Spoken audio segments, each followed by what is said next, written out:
మీ ఫ్రెండ్స్లో, మీ కొలీగ్స్లో ఎవరైనా ఉంటే మా జీవితం అయిపోయింది, మా వివాహాలు ఎలా జరిగిపోయాయి ఏంటి, మా సంసారం ఎలా అయిపోయింది, మా స్నేహాలు, మా ఉద్యోగాలు, మా సంపాదన ఇలా నష్టపోయింది ఏంటి, మా ఆరోగ్య సమస్యలు రోజు రోజుకి ఇలా దిగజారిపోతున్నాయి. ఎవరైనా హోప్ లేకుండా బాధపడుతుంటే వాళ్ళకు మాట చెప్పండి. రూతును బాగు చేసిన దేవుడు, నయోమిని బాగు చేసిన దేవుడు మీ కుటుంబాన్ని కూడా బాగు చేస్తున్న ఒక మాట చెప్పండి. మీకు మాట చెప్పినా ఇది బేస్ చేసుకుని మీరెంత చెడిపోతారో చెడిపోండి. నేను రెఫరెన్స్ ఇవ్వట్లేదు, లైసెన్స్ కూడా ఇవ్వట్లేదు. ఎంత చెడిపోయింది, ఎందుకంటే చెప్పినా చెడిపోకూడదని చెప్పినా చెడిపోతారు.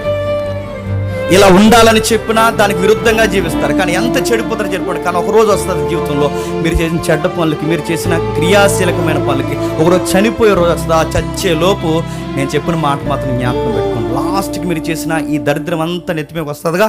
ఆ చచ్చిపోయే టైంలో మాత్రం ఒక మాట గుర్తుపెట్టుకోండి, వెనుదిరిగి వస్తే పట్టుకునే దేవుడు ఉన్నాడని మాత్రం. ఆ రైల్వే ట్రాక్ ముందు నిలబడి ఆలోచించుకుంటారో, ఆ గోదావరి గొట్టు ముందు నిలబడి ఆలోచించుకుంటారో, ఆ పురుగుల మందు డబ్బా ఎత్తే ముందు ఆలోచించుకుంటారో, ఒక్కసారి మీ అందరికి ఒక హోప్ ఇచ్చే నేను మాట చెప్తున్నాను. నువ్వెన్ని చేసినా ఒక్కసారి పశ్చాత్తాపడి వెనక్కి వస్తే నీ లైఫ్ని మార్చేసే దేవుడు.